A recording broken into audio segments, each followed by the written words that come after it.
El apartarse de la fe es apartarse del camino, es apartarse de la vivencia de los cánones divinos para poder adoptar el mundo y las costumbres del mundo, las dependencias del mundo y todos los conceptos que se predican en el mundo. De alguna manera vivimos nuestras vidas mediante un paralelismo religioso. Y sí, aquí estamos dentro de la iglesia. Y la Biblia sigue siendo quizás para ti algo importante. Quizás la puedes tener ahí en un sitial en tu casa, en un altar, o quizás abierta en el Salmo 91, o quizás en el Salmo 23. Pero lo importante no es que tenga la Biblia abierta en el Salmo 23. Eso se llama paralelismo religioso. Es creer que porque la Biblia está a la par nuestra y en un momento dado la leemos, creemos que eso es estar delante de Dios, estar en un camino de fe. Venir a la iglesia, leer la Biblia, arrodillarse en determinado momento, puede ser simplemente un paralelismo, pero no andar sobre el camino.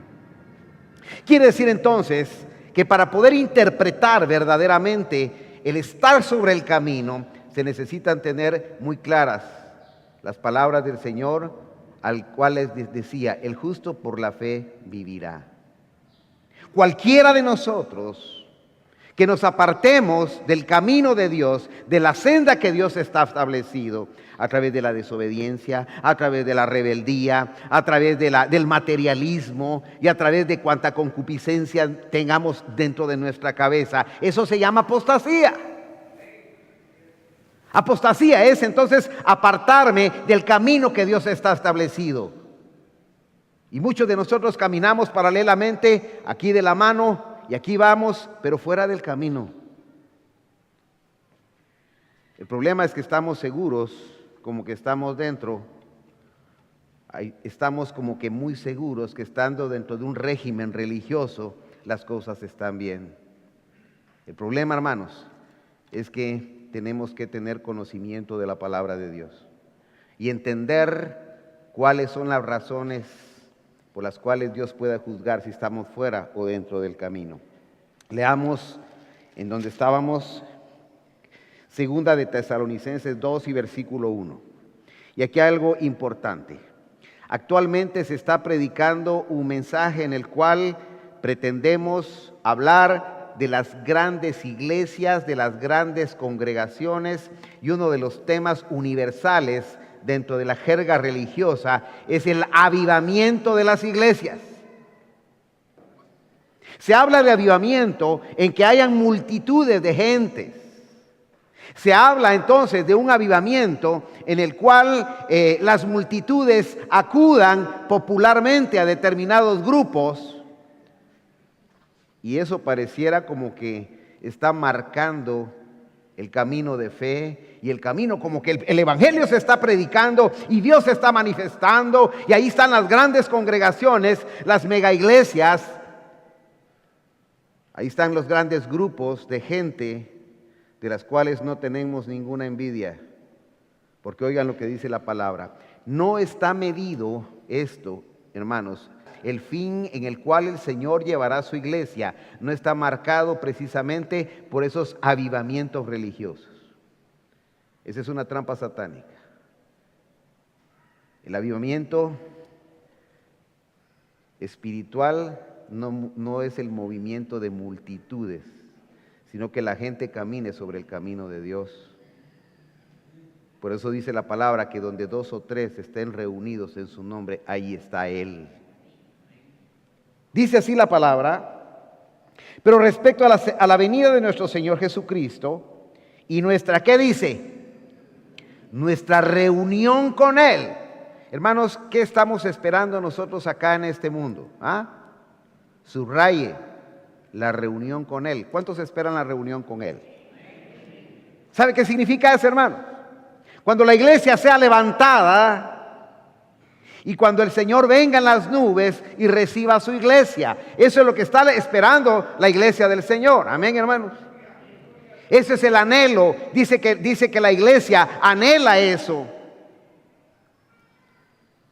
¿Y será que la Biblia dice de que antes de que el Señor venga habrán grandes avivamientos?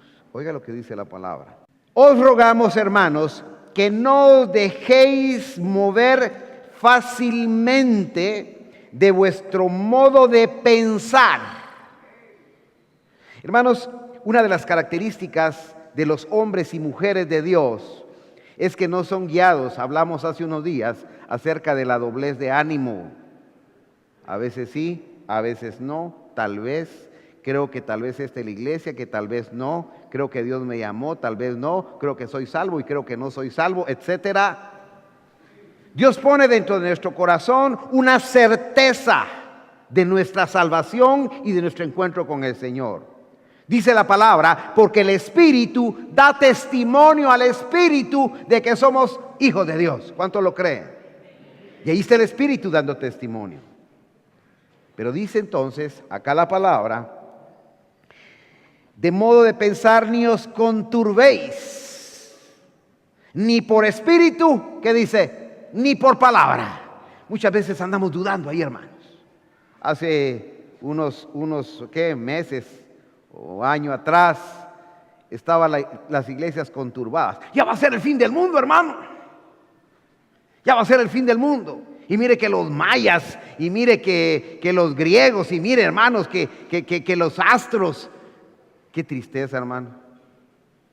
De verdad que es triste ver una iglesia que no es inamovible y que al contrario está dudando de lo que la palabra dice. Desde ese púlpito se predicó, hermanos, que no era el estilo de Dios, ni era la forma que Dios había establecido. Dios en su palabra nos ha dejado claros sus principios y sus formas de actuar. No os conturbéis, como quien dice, no tengan miedo, no estén así afligidos, ni por espíritu ni por palabra, ni por carta como que si fuera nuestra, en el sentido que el día del Señor está cerca. Y oigamos cuál es la señal más importante de que el fin del mundo sí está cerca. Y dice, nadie os engañe en ninguna manera, porque no vendrá sin que antes venga, que dice, la apostasía. Esta sí es una señal del fin. Y por eso nosotros anunciamos con gran trompeta, amados hermanos, la apostasía está vigente. Hermanos, tengan cuidado, porque Satanás quiere alimentar el intelecto, el oído y las pasiones espiritualistas dentro de nosotros. Y quiere Satanás provocar esa duda dentro de nuestro corazón, creyendo que un avivamiento es lo que va a provocar realmente el acercamiento a Dios. Esos avivamientos que no son avivamientos espirituales, sino que son avivamientos espiritualistas, emocionalistas, mediante la sensualidad de la música, mediante la provocación de sentimientos que no tienen nada que ver con Dios, ni con su espíritu, ni con su iglesia. Dice acá, nadie nos engañe de ninguna manera, porque no vendrá sin que antes venga la apostasía y se manifieste el hombre de pecado y el hijo de perdición. Muchos de nosotros, hermanos, dentro de la iglesia, estamos cayendo en apostasía. Y por eso es que no nos vamos a cansar de predicar en contra de la apostasía. Quizás parecemos ya una piedra en el zapato dentro de todo el régimen religioso universal. Parecemos, hermanos, aquel aguafiestas. La iglesia verdadera del Señor debe ser un verdadero aguafiestas para que se cumpla la palabra de Dios, que la gente nos va a aborrecer por la causa de Jesucristo. Esta palabra que se está predicando en contra de un sistema no nos va a favorecer en nada delante del sistema. Al contrario, vamos a recibir el vituperio que Jesucristo recibió. Nosotros no os preocupéis, dice el Señor. No es a vosotros a quienes están despreciando, es a mí al que desprecian. Pero muchos de nosotros hemos caído en semejantes situaciones apóstatas y nos hemos apartado de la fe. Ya no queremos depender de Dios. Preferimos depender de los hombres. Preferimos depender de la mal llamada ciencia. Y como les digo, hermanos, no en un aspecto particular de la ciencia, sino la ciencia en toda su plenitud. Somos incapaces de creerle a Dios. Y por eso estamos mal. Por eso no vemos la gloria de Dios. Por eso ya no vemos milagros dentro de la iglesia, milagros verdaderos. Y la gente está buscando entonces algunos sustitutos de la verdadera fe y de la verdadera palabra. Y si se levanta un grupo que dice, aquí sanamos a los enfermos, ahí está la gente. Si se levanta otro grupo en donde dice, mire, aquí se manifiesta a tal hora, tal situación espiritualista, ahí está la gente. Hermanos, es realmente lamentable cómo el mensaje apóstata está minando la mente, la conciencia, el corazón de todos los hombres. Pero lo más triste es que el mismo pueblo de Dios, los que hemos mamado y bebido la verdadera palabra, entramos en situaciones de angustia y de duda, hermanos. Y nuestro corazón tambalea. Y nuestro corazón se llena de frustración muchas veces, porque creemos en una fe que no es la fe que Dios quiere enseñarnos. Hermanos, la fe de la que Dios habla no es una fe de conseguir lo que yo quiero. No es decirle, Señor, aquí estoy y quiero que me sanes porque tú dices, tu palabra dice esto y tú prometiste esto. Señor, tú dijiste que tu palabra se iba a cumplir en mí. ¿Y qué pasa? Eso no es fe, hermano. Es que fe, hermanos, no necesariamente es conseguir lo que quiero. Fe es esperar en Dios. No sé si me explico, hermano. Tenemos un concepto equivocado de la fe. Creemos que fe es sacarle a Dios todos los favores que se nos puedan ocurrir. Nosotros creemos que fe es salir victorioso conforme a mis caprichos. Creemos que fe es convencer a Dios que haga lo que yo quiero. Eso no es fe. Fe es poder esperar en Dios, es esperar en su voluntad, es esperar en su palabra, independientemente de las consecuencias. Por eso decía Job, con estos mis ojos, yo estoy seguro, dijo, que con estos mis ojos yo he de ver la gloria de Dios. Yo trataba de interpretar espiritualmente lo que Job estaba diciendo en ese momento. Yo sé que después de muerte está mi carne. Con estos ojos. Bueno, ¿y no está muerto pues? ¿Por qué Job dice, después de muerta está mi carne? ¿Por qué dice con estos ojos? Porque él está seguro de un cuerpo glorificado. Porque él está seguro que la fe y ese ánimo y esa confianza va a trascender a la misma muerte. Amén, hermano. Él está seguro dentro de sí que esos ojos que se van a deshacer van a nacer de nuevo en un cuerpo glorificado. Ese cuerpo que Dios está ofreciendo es esa nueva criatura que se está formando. Dice que Dios nos va a dar cuerpos glorificados. Al hablar de cuerpos glorificados, quiere decir que nosotros vamos a comer junto con Jesucristo en la boda del Cordero. Amén. Y vamos a sentir y vamos a abrazar al Señor Jesús. Y vamos a abrazar al apóstol Pablo. Y vamos a abrazar al apóstol Pedro. Le vamos a decir a Esteban, qué ejemplo el que me diste. Y le vamos a apretar la mano. Amén, hermano. Con estas manos, con estos ojos, yo sé que después de muerte está mi carne, con estos ojos yo he de ver la gloria de Dios. Hermanos, la fe es algo más que obtener un milagro. Por eso a Satanás le interesa que la gente reciba milagros, porque la gente se queda enredado en el milagro. No sé si me doy a entender. Tú puedes ser enredada en un milagro. Tú puedes ser confundido en tu mente y en tu corazón, creyendo que habiendo recibido ese milagro ya lo tienes todo. Quizás podemos obtener los beneficios temporales o parciales de un milagro, pero el milagro que Dios está buscando no es el sanarte, no es el liberarte del problema económico, no es el que se te arreglen tus problemas familiares, no es el que tu mujer se vuelva bueno o tu marido se vuelva comprensivo.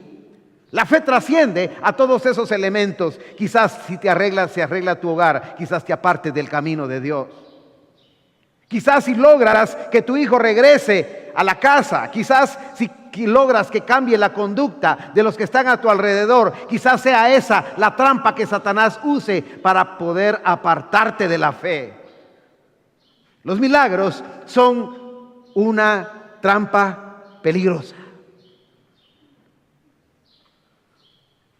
En aquel día, dice, vendrán muchos haciendo milagros y prodigios. Y vendrán haciendo 1000 cosas. Si eso ya está profetizado, hermano. Y dice, hermano, que aún harán dudar a los mismos escogidos, pero no los van a engañar. Porque la iglesia verdadera de Dios está recibiendo hoy la porción de ánimo, la porción de fe, la porción de palabra que va a nutrir esa alma, va a nutrir ese corazón, va a nutrir ese espíritu para que en el día de la prueba, en el día malo, digamos a Satanás, no quiero nada de ti.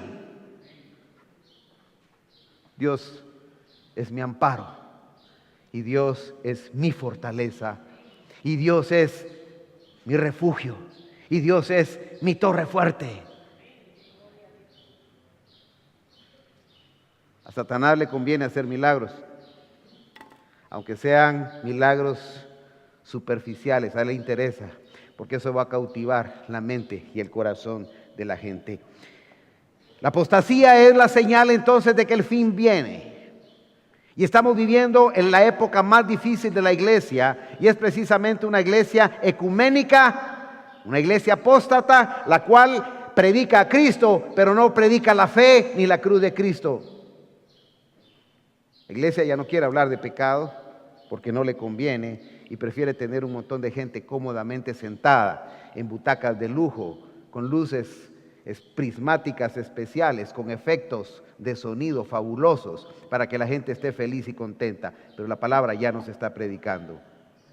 La gente está viviendo una vida inclinada hacia un materialismo religioso, en el cual el humanismo es únicamente el caballito de batalla, sin llegar a las profundidades espirituales, ni a llegar al contexto especial en el cual el hombre tiene que ser cambiado a través de una estructura espiritual que solo el Espíritu de Dios puede cambiar. Apostasía, entonces, es apartarse del camino, es ir a la par del camino, es creer que voy por el camino, es estar confiado, pero al final al precipicio, porque el último paso es el que va a definir muchas cosas en nuestra vida. Al hablar de la enfermedad, de esta enfermedad apóstata o de la apostasía, estamos hablando de una enfermedad mortal. Hay unas raíces griegas que hablan de la apostasía y la comparan con un letargo. Y el letargo, en términos ¿qué? Médicos, habla de una serie de síntomas que no es solo una enfermedad aislada. El letargo habla de un montón de enfermedades. El letargo habla de una debilidad, que la gente está aguada. El letargo habla de que le duele esto, le duele el otro. Pues la iglesia misma ha caído en un letargo espiritual y por eso ya cada vez se aparta más de la fe, se aparta más de los principios de Dios y vive más una vida materialista. Ahora, ¿cuáles son las razones por las cuales nos hemos vuelto apóstatas? Y es precisamente, hermanos, porque la influencia del mundo, la influencia de la gente que está a nuestro alrededor, está provocando continuamente, hermanos, ese estímulo para que dejemos la fe. No, hombre, es que eran los tiempos de antes. Y dice, mire, si eso de que Jesús sanó es cierto, si eso que Jesús liberó endemoniados, eso es cierto. Pero eso ya pasó, para eso están los psicólogos ahora, los cuales le pueden dar a usted un apoyo. Han sustituido la psicología, los libros de la Biblia, por libros de psicología.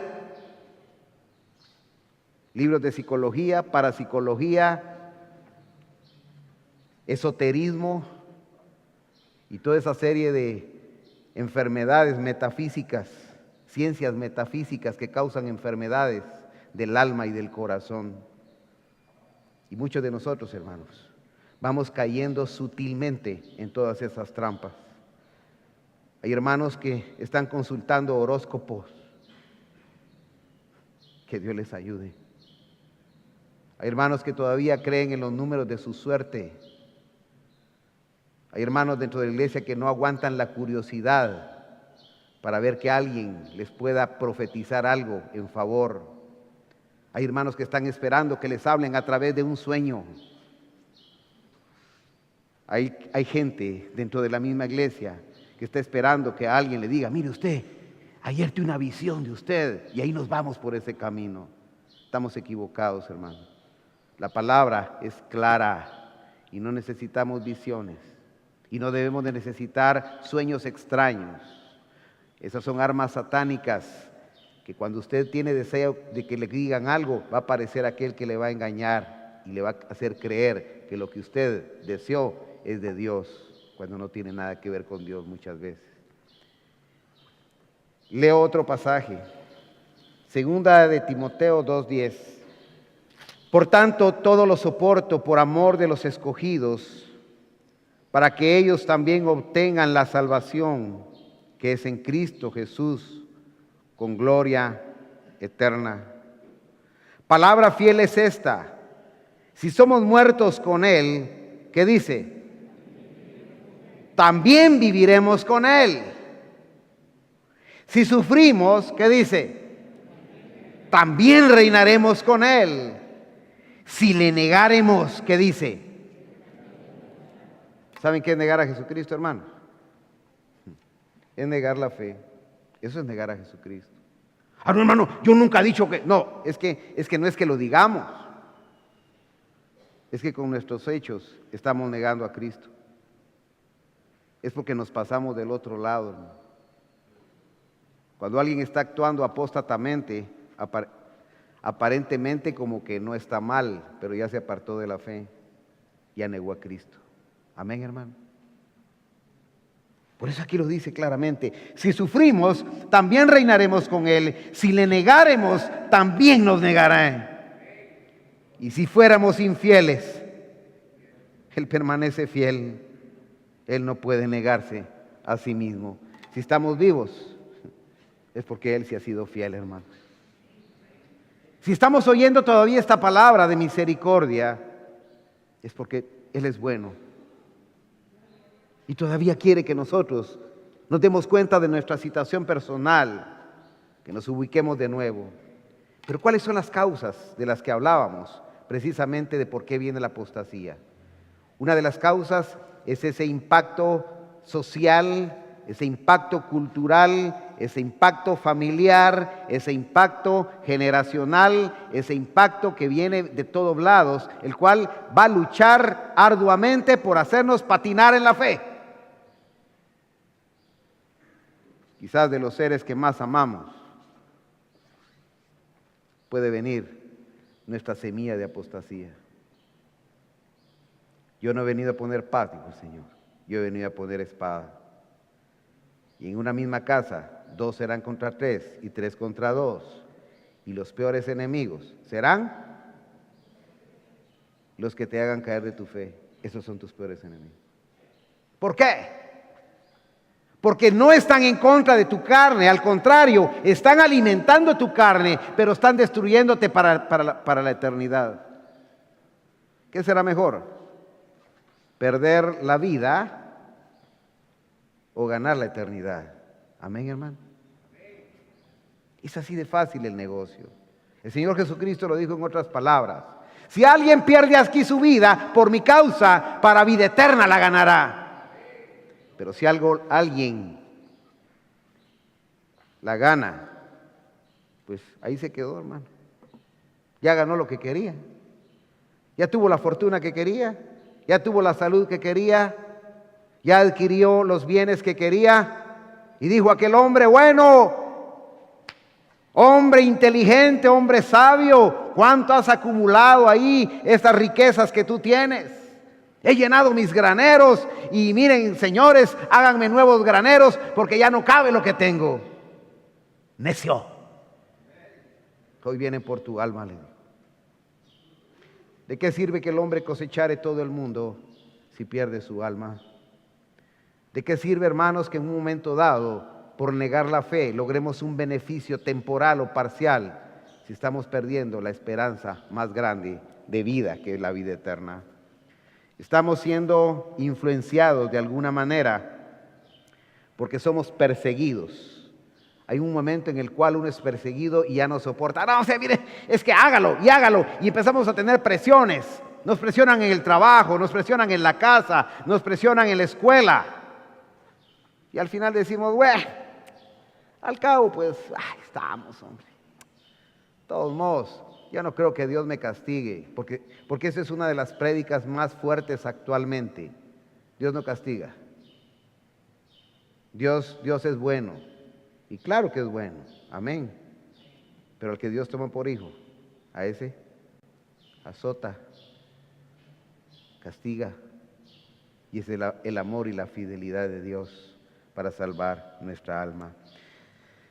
Cada uno de nosotros hemos adoptado una conducta espiritual, y esa conducta espiritual está determinado en seguir a la par de Cristo o apartarnos del camino de Cristo.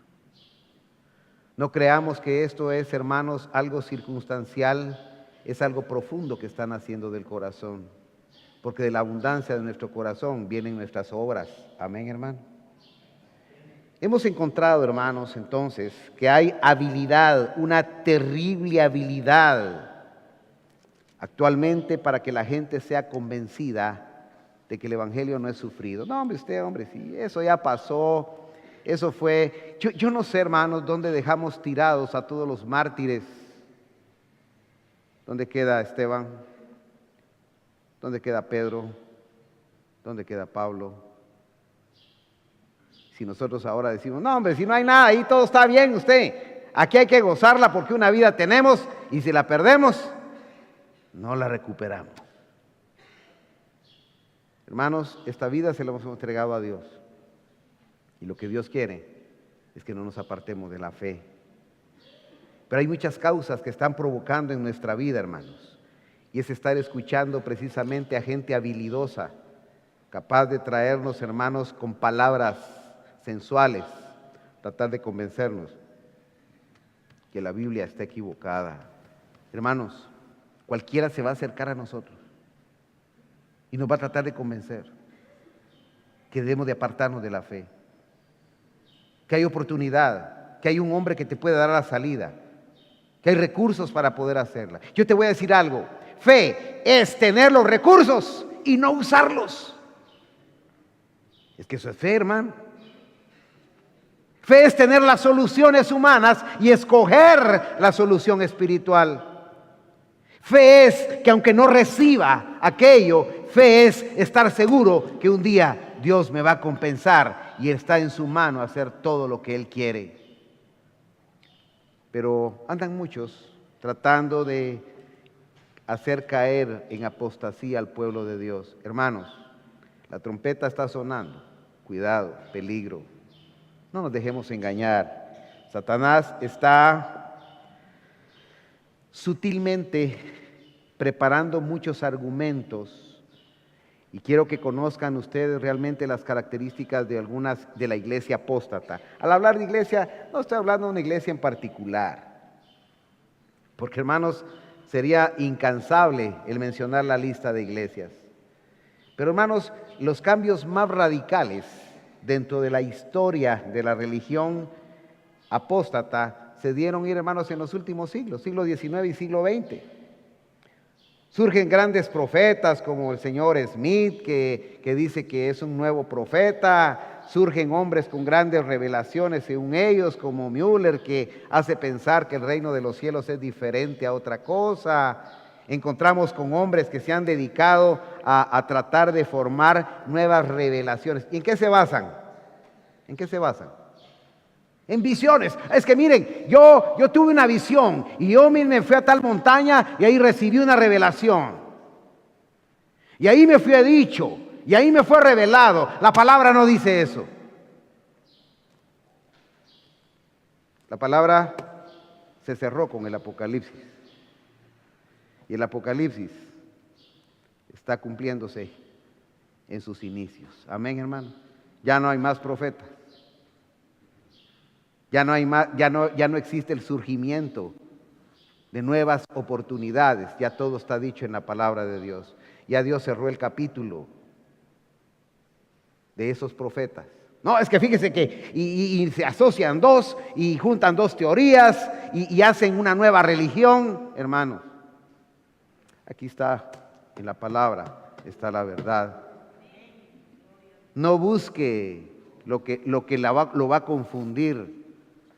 Ahí están creando, qué sé yo, una serie de opciones a través de sueños. Aquel hombre tuvo un sueño. Otros inventan que se murieron y que se fueron y que subieron a un cielo y que ahí Dios les habló y que Dios les ordenó y que regresaran y que le hablaran a la gente y hasta con una cosa así espectacular. Y ahí está la gente.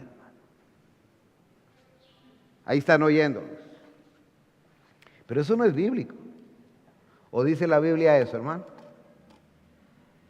La Biblia no habla de esas manifestaciones extrasensoriales. Es que yo sentí una luz que vino. Hermanos, la palabra no dice eso. Y si hay alguien que le está a usted tratando de lavar su cabecita a través de una iglesia unificada. Ahora existe lo que se llama iglesia unificada. Puros conceptos ecuménicos que hacen confundir humanísticamente la conciencia y la capacidad de poder razonar. Hay un hombre, Baker, que escribe La ciencia de Cristo, pero habla de la ciencia cristiana. Hermanos, y la ciencia de este mundo, nada que ver con la ciencia de Dios. Tratan de estudiar a Dios, tratan de explicar a Dios y tratar de impactar el intelecto de los hombres. Y aquellos hombres empiezan a admirar a los hombres. Y ahí están aquellos grandes líderes, hermanos, que no parecen religiosos, sino que grandes políticos, levantando multitudes y haciendo plata, hermano. Las iglesias se han vuelto verdaderos negocios. Y los mercaderes ahí están presentes, pero la palabra ya nos advirtió desde siempre todas estas cosas. No son los grandes sueños, no son las grandes revelaciones. Es que no nos apartemos del camino que Dios ha establecido en una vida santa, de acuerdo a la voluntad de Dios. Reconocer a una iglesia apóstata está hablando de una iglesia que tiene una naturalidad en el pecado. Ya no lo ve como malo, ya no se predica el pecado, ya no se logra visualizar entre lo bueno y lo malo, se pierde la capacidad de discernir entre el bien y el mal. Se vive una vida de extravagancia, hermanos.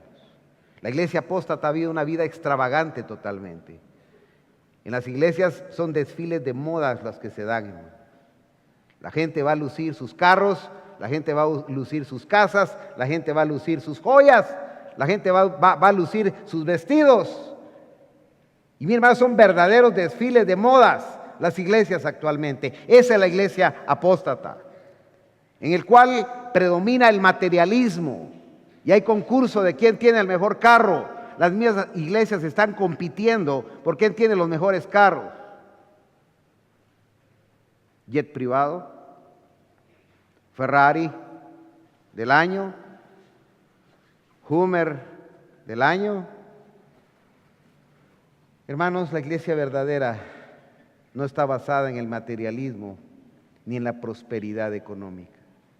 Cuando en una iglesia percibamos que hay un espíritu de prosperidad económica, es una iglesia apóstata. Cristo no vino a predicar riquezas ni negocios. Un día se acercaron con el Señor Jesús y el problema es que mi hermano no quiere compartir la herencia conmigo.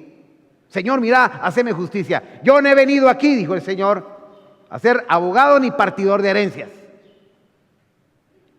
Al Señor no le interesan esas cosas.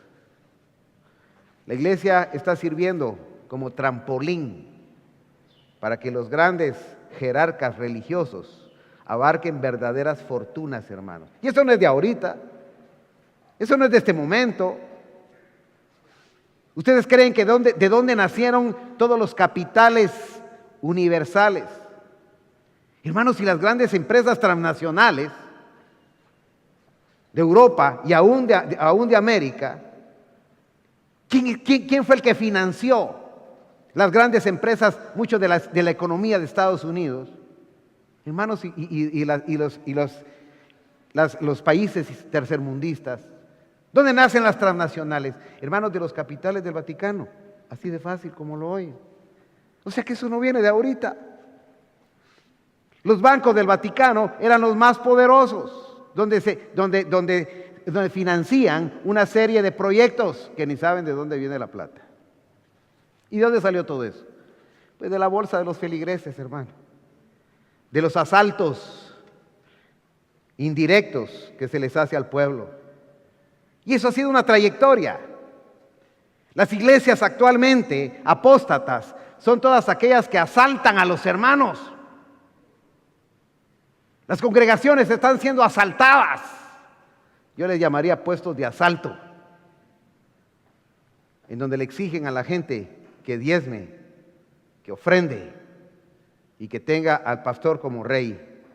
El Señor Jesucristo dijo: cada quien dé como propuso en su corazón. No por tristeza, ni con necesidad, porque Dios ama al dador alegre. No estamos en contra de los diezmos y ofrendas. Que aquí hay que pagar luz, aquí hay que pagar sonido, aquí hay que pagar muchas cosas, muchos servicios dentro de la iglesia. Para que se esté llevando esta transmisión a internet, se ha gastado mucho dinero, pero no le estamos obligando a nadie que dé nada. Pero si hay alguien que de su corazón le nace y dice: esta es la obra, esta es mi casa, yo quiero dar para acá. Esa es la obra de Dios, hermano. Y no son las cantidades los que van a determinar aquello, sino el amor con que cada quien lo dé. Otra de las características de las iglesias apóstatas es que se vive un verdadero nepotismo, hermanos. En donde las iglesias heredan aún las iglesias a sus hijos. Hermanos, ahora como el pastor fundó la iglesia, ahora el hijo tiene que estudiar para pastor, para poder ser el dueño de la iglesia ahora. Y lo están heredando de padres a hijos. Hermanos, sí, el ministerio es individual y el llamamiento es personal. Pero el nepotismo es una de las características más crueles que está sufriendo actualmente la iglesia apóstata. Es aquella iglesia que está comprometida con su misma familia. Y ahí vemos las grandes empresas familiares. Las iglesias se han convertido en verdaderas iglesias familiares, en las cuales, hermanos, está metido hasta el último de la familia para tener un control absoluto de todas las cosas. Otra característica, hermanos, de la iglesia apóstata es precisamente toda esa corriente política que se maneja dentro de las iglesias. ¿Saben ustedes que muchas de las iglesias actuales están promoviendo incluso partidos políticos? Hay quienes renuncian a su pastorado para poder asumir una candidatura presidencial o de alcaldía. ¿Habráse visto semejante cosa?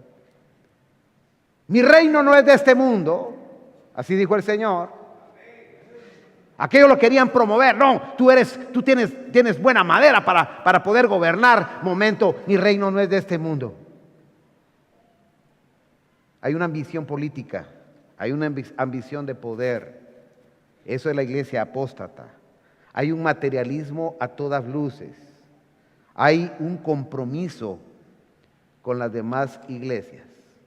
Hermanos, el ecumenismo es otra de las señales de la falsa iglesia, de la iglesia apóstata. El ecumenismo es tratar de meter a todos los gatos en un costal, hermano. Ese es el ecumenismo. Vamos a ver, tú crees en esto y vos crees en esto y vos, pero mira, pues aquí hagamos la jugada. Limemos un poquito aquí, otro por acá, y todos entre el costal. Y ahí no hay nada definido. Una de las características de la iglesia apóstata es precisamente el ecumenismo religioso que se está viviendo. No son ni chicha ni limonada. Amén, hermano. No se sabe qué corriente hay. Un poquito por aquí, otro poquito por allá. Bueno, ahora ya no quiero ser católico. Ahora me voy a ser carismático para volverme como los evangélicos. Y ahora vamos a cantar las alabanzas que cantan los evangélicos. Y ahora, bueno, pero a mí no me parece eso que las imágenes, quitémoslas también pues y arreglamos el paquete aquí entre todos. El que no es conmigo, dijo el Señor, contra mí es. Y el que conmigo no recoge, desparrama. La iglesia verdadera del Señor tiene que estar empapada de la doctrina que nos va a llevar, hermanos, a una pureza doctrinal, a una pureza de pensamiento, y que nos va a orillar precisamente a la fe. Quizás muchos de nosotros todavía estamos resistiendo en los asuntos de la fe, pero Dios nos ha de ayudar a salir adelante. Leo segunda de Pedro, y con eso voy casi terminando, segunda de Pedro 3:17, y dice así la palabra: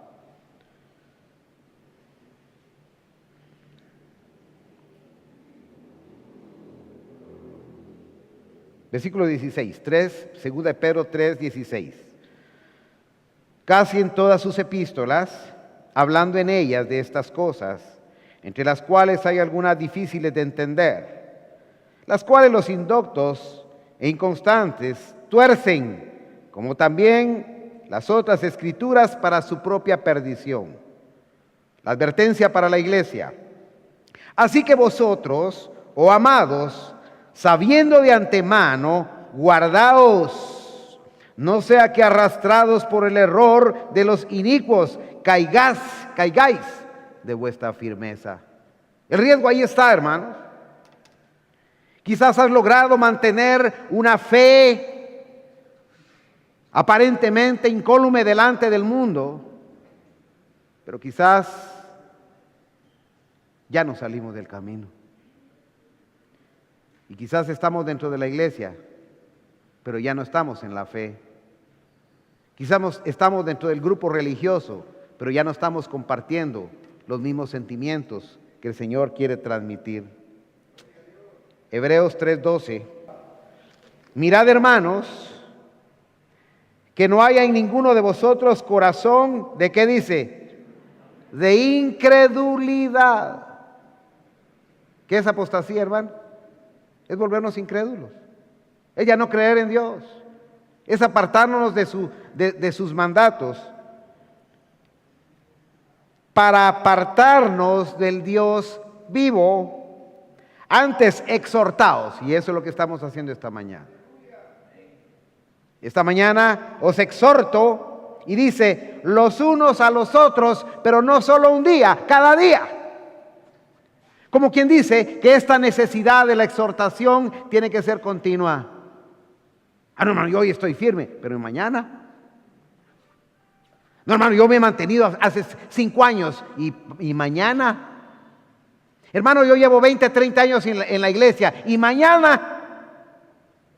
Por eso la exhortación a la iglesia tiene que ser continua. Y no me canso, dice el apóstol Pablo, hasta que pueda, estoy como pariendo de nuevo, dice. Estoy sufriendo dolores de parto hasta que nazca Cristo en ustedes, dice el apóstol Pablo. Hay que volver a sufrir dolores de parto. Hay que seguir advirtiendo a la iglesia del peligro apóstata que estamos viviendo, de los momentos difíciles que está viviendo la iglesia, y que la señal del fin no es un avivamiento falso, sino es la apostasía que se está dando en medio de nosotros. Es esa violencia con que Satanás está tratando a la iglesia para tratar de sacarla del camino. Dice, para que ninguno de vosotros, dice, antes exhortaos los unos a los otros cada día, entre tanto que se dice hoy, para que ninguno de vosotros se endurezca por el engaño del pecado. Hermanos, a veces nos cae mal, es que ustedes solo hablan de pecado y el pecado y el pecado. Y vieran la otra iglesia, hermano, ahí donde estoy yendo ahora, o la que estoy viendo ahí en la tele, hermano, todo es amor, hermano. Y mire, hermano, y vea al pastor, qué lindo.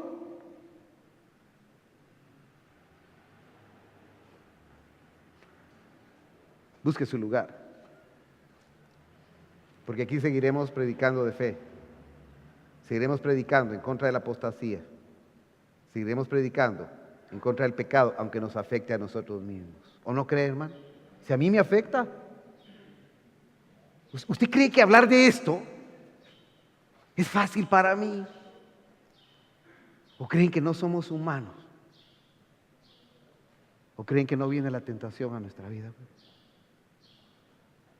¿O creen que el pecado no se presenta delante de nosotros? ¿O creen que no tenemos cabeza para pensar también? ¿O creen que no hay momentos en los cuales uno dice, Señor, ¿qué te hiciste? No te veo ahorita. No te veo en este momento. Claro que los hay, hermano. Ustedes los tienen. Yo los exhorto a que no se aparten de la fe. Y yo me exhorto a mí mismo hoy para que pueda mantenerme en la fe y ubicarme en la fe. Porque no se trata solo de predicarle a la gente, es que yo me estoy atravesando a mí mismo, hermano. Porque también en mi cabeza pasan muchas cosas. Y a veces tengo que llorar amargamente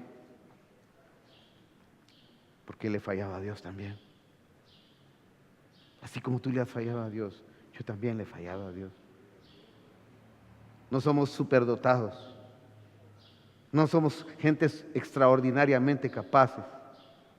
Somos hombres débiles, enfermos a veces también del alma y del corazón.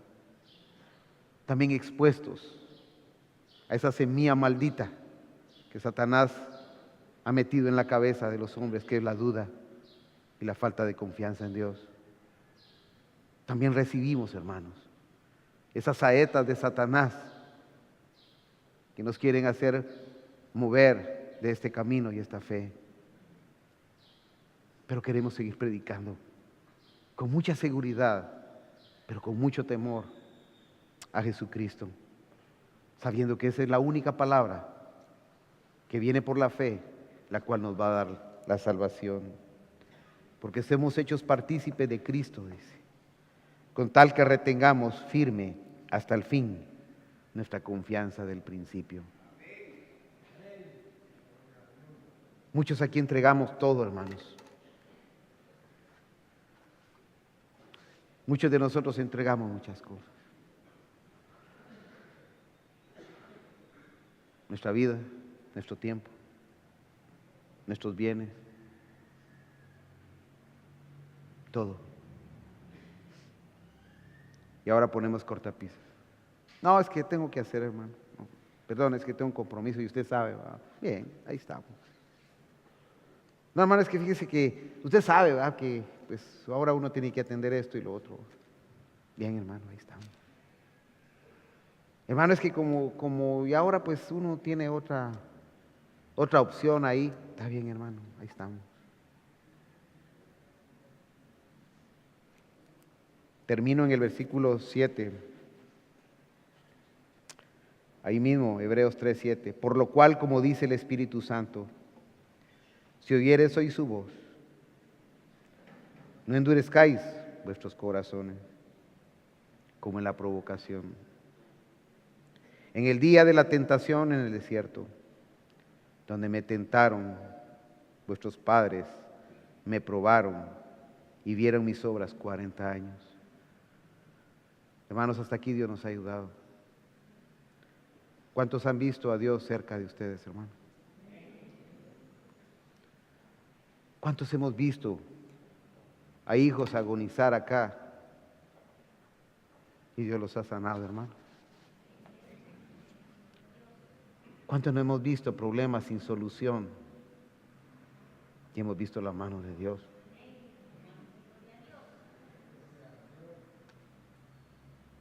¿Cuántos creyeron que la iglesia iba a ser despedazada, iba a ser destruida? ¿Cuánta gente no estaba esperando nuestra desgracia? Y Dios nos tomó en su mano.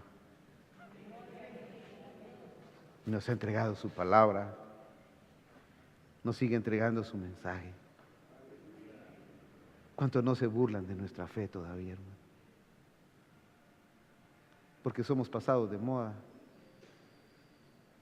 Pero Dios está hablando aquí.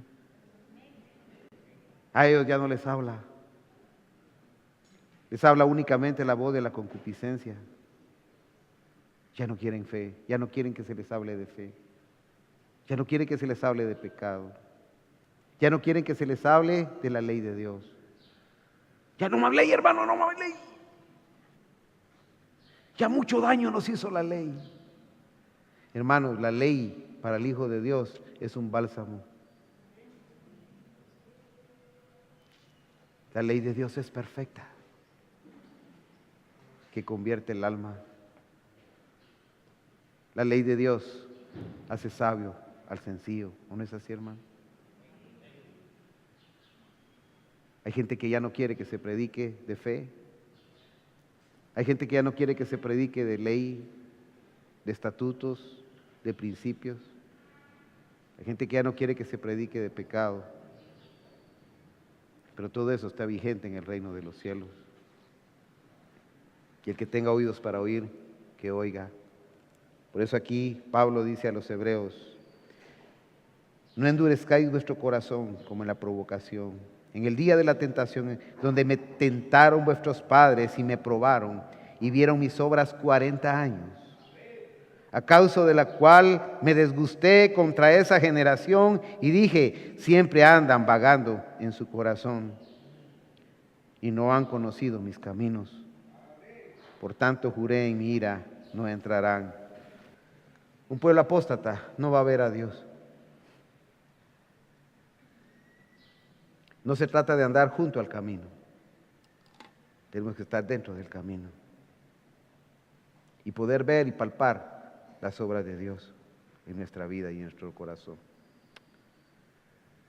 Yo sé que cada uno tenemos conciencia de cuánto nos apartamos cada día, y no quiero pedir perdón si alguien se sintió lesionado. Al contrario, hagamos conciencia que tenemos que cambiar y retomar el camino. Si yo fuera siervo de los hombres, no sería siervo de Dios, dice el apóstol Pablo. Y me he hecho enemigo de ustedes, dijo el apóstol Pablo, por deciros la verdad. Hermanos, pongámonos del lado de Dios y vivamos ese evangelio, que va a ser difícil, que no es fácil. Pero dice la palabra: mi yugo es fácil, es liviana mi carga. Él ya la llevó en la cruz del Calvario y quiere ayudarnos hoy.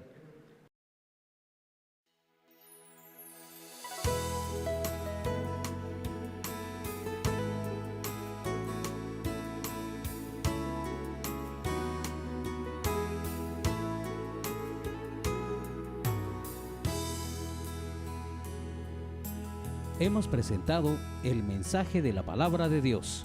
Si este mensaje ha sido de bendición para su vida, le invitamos a que siga nuestras transmisiones los días domingos a las 11 de la mañana, los martes a las 8 de la noche, los miércoles a las 7:30 de la noche y los viernes con previo aviso a las 8 de la noche. Si desea comunicarse con nosotros, puede hacerlo a través de nuestro correo mensajesenvivo@avivandolafehoy.org. Ha sido una bendición compartir con ustedes y que Dios les bendiga.